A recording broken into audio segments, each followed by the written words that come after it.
রোদ ঝলমলে দুপুর, মিশরের রাজপ্রাসাদ কাঁপছে ক্রোধে। ফেরাউন হুকুম দিয়েছে মুসা ও তার অনুসারীদের একজনও বাঁচতে পারবে না। বিশাল সেনাবাহিনী সোনালী বর্মে সজ্জিত অশ্বরোহীরা গর্জন করতে করতে ধেয়ে চলেছে মরু পেরিয়ে সমুদ্রের পাড়ে। এদিকে মুসা আলাইহিসসালাম তার অনুসারীদের নিয়ে সমুদ্রের কিনারায় এসে থেমে গেলেন। সামনে বিশাল লাল সাগর, পেছনে ধেয়ে আসছে ফেরাউন। নিস্তার অসম্ভব, লোকের আতঙ্কে চিৎকার করছে। তখনই মুসা আলাইহিস সালাম আকাশের দিকে হাত তুললেন। আল্লাহর আদেশে তিনি লাঠি তুলে সমুদ্রের দিকে ছুড়লেন। আর তখনই বিস্ময়কর এক দৃশ্য, সমুদ্র দ্বিখণ্ডিত হয়ে গেল। দুই পাশে জলরাশি পাহাড়ের মতো দাঁড়িয়ে থাকলো, মাঝখানে শুকনো পথ। বনি ইসরাইল হাঁটতে শুরু করলো সেই অলৌকিক পথে। ঠিক তখনই ফেরাউনের বাহিনী এসে পড়ল। তারা বুঝে উঠতে না পেরে সেই পথেই ঢুকে পড়ল। আর ঠিক যখন মুসা ও তার লোকেরা পার হয়ে গেল, আল্লাহর হুকুমে সমুদ্রের পানি আবার ফিরে এলো। গর্জে ওঠা ঢেউ গিলে খেলো ফেরাউন ও তার সৈন্যদের। আকাশে ঝলসে উঠল বিজয়ের আলো।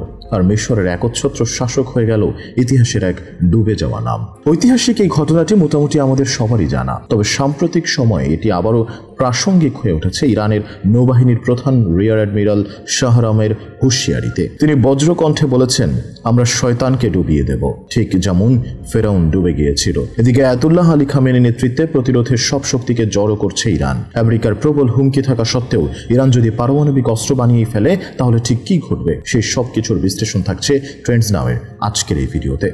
ক্রমশই জটিল হচ্ছে ইরান আমেরিকা ইসরায়েলের পরিস্থিতি, যার ফলে উত্তপ্ত হচ্ছে মধ্যপ্রাচ্য। একদিকে পারমাণবিক চুক্তি নিয়ে দুই দেশের মধ্যে আলোচনা, অন্যদিকে ইরানের সব শক্তিকে জড়ো করার পরিকল্পনা নতুন উত্তেজনার সৃষ্টি করছে। এক অদৃশ্য উত্তেজনা যেন ছড়িয়ে পড়েছে উপসাগরের ঢেউয়ে, বাতাসে যুদ্ধের গন্ধ। আর ঠিক এই সময় বজ্র গম্ভীর কণ্ঠে ইরানের নৌবাহিনীর প্রধান রিয়ার অ্যাডমিরাল শাহরাম জানিয়ে দিলেন, শত্রুরা সমুদ্রে সরাসরি সংঘর্ষ চায়, কিন্তু স্রষ্টার সাহায্যে আমরা শয়তানকে পরাজিত করব এবং ডুবিয়ে দেব, ঠিক যেমন ফেরাউন ডুবে গিয়েছিল।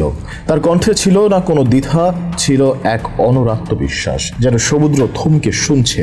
তিনি বললেন, শত্রুরা যদি চায় সমুদ্রেই ফয়সালা হবে, তবে তারা যেন প্রস্তুত থাকে।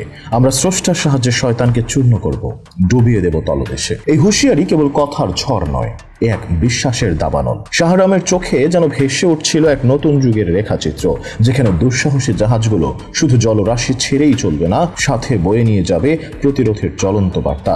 আর সমুদ্র, সে তো সাক্ষী ছিল আগেও ফেরাউনের পতনের। এবারও যদি কারো মনে অহংকার জাগে, ইতিহাস নিজেই পুনরাবৃত হবে, পানি আবার গিলে খাবে আগ্রাসী মনোভাব। এদিকে ইসরায়েলকে প্রধান লক্ষ্যবস্তু হিসেবে ঘোষণা দিয়ে ইরান 4টি ক্ষেপণাস্ত্র সহ প্রস্তুত রেখেছে। আয়াতুল্লাহ আলী খামেনির একটি ইশারা পেলেই নেতানিয়াহুর ঘাঁটি লক্ষ্য করে ছুটে যাবে হাজারো ব্যালিস্টিক ক্ষেপণাস্ত্র। যুক্তরাষ্ট্র ও ইসরায়েলের হুমকির মাঝেও থেমে নেই ইরান। প্রতিনিয়ত নিজেদের সামরিক সক্ষমতা বৃদ্ধির পথে এগিয়ে চলেছে দেশটি। সম্প্রতি মিসাইল মেগা সিটি নামে ইরান তাদের 4র্থ ক্ষেপণাস্ত্র শহর উন্মোচন করেছে, যেখানে খাইবার শিকার, এমআর ও সেজিল সহ বিভিন্ন মডেলের হাজার হাজার ব্যালিস্টিক ক্ষেপণাস্ত্র প্রস্তুত রয়েছে ইসরায়েলের দিকে তাক করে। ইরানের সর্বোচ্চ প্রতিরক্ষা বাহিনী IRGC ইতিমধ্যে এসব মিসাইল লঞ্চারে ক্ষেপণাস্ত্র স্থাপন করেছে, যাতে খামেনির আদেশ পেলেই হামলা চালানো যায়। ইরান সাম্প্রতিক সময় বেশ কয়েকটি দেশের সাথে যৌথ মহড়ার আয়োজন করেছে। এর মধ্যে অন্যতম ছিল গত 12ই মার্চ চাবাহার বন্দরে চীন ও রাশিয়ার সঙ্গে আয়োজিত মহড়া। সেখানে অংশ নেয় বেইজিং ও মস্কোর অত্যাধুনিক ক্রুজ ক্ষেপণাস্ত্রবাহী যুদ্ধজাহাজ। এতে ইরানের অত্যাধুনিক যুদ্ধজাহাজও অংশ নেয়, যা শত্রুপক্ষের কাছে ইরানের বার্তা পৌঁছে দেয়, যুদ্ধক্ষেত্রে তারা প্রস্তুত। পারস্য উপসাগর, মাকরান উপকূল ও কাস্পিয়ান সাগর জুড়ে বিশাল এক নৌ মহড়া পরিচালনা করেছে ইরান, যাতে প্রায় 3000 জাহাজ অংশ নেয়। লেবানন, ইয়েমেন ও ইরাকের নৌবাহিনীও এতে অংশগ্রহণ করে। এই মহড়ার সময় ইরানের IRGCর নৌবাহিনীর কমান্ডার আলী রেজা তানসিরি হুঁশিয়ারি দিয়ে বলেন, আমরা শুধু স্থলেই নয়, সমুদ্র যুদ্ধের জন্য প্রস্তুত। শত্রুরা পালানোর সুযোগ পাবে না। তিনি আরো বলেন, ইরানের বন্ধু রাষ্ট্রগুলোর সঙ্গে আঞ্চলিক সামরিক জোট গঠন ইসরায়েলি শাসনের জন্য বড় চ্যালেঞ্জ তৈরি করবে। ট্রাম্পের প্রবল হুমকি উপেক্ষা করে ইরান যদি পারমাণবিক অস্ত্র বানিয়ে ফেলে, তবে শুধু যুক্তরাষ্ট্র নয়, সবচেয়ে উদ্বিগ্ন হয়ে পড়বে ইসরায়েল। মধ্যপ্রাচ্যে পারমাণবিক ভারসাম্য সবসময় ইসরায়েলের একচেটিয়া ছিল।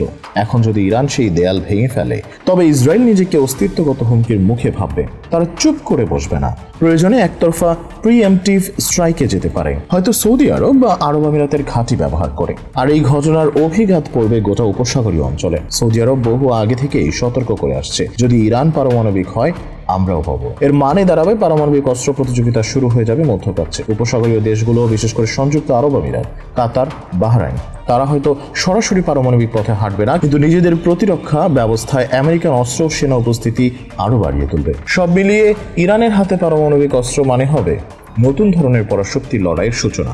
আগুনের ফাঁকে দাঁড়িয়ে থাকা রাষ্ট্রগুলো হয়তো কোনো পক্ষ নিচ্ছে না, কিন্তু তাদের মাটিতেও আগুন লাগার সম্ভাবনা অস্বীকার করা যাবে না।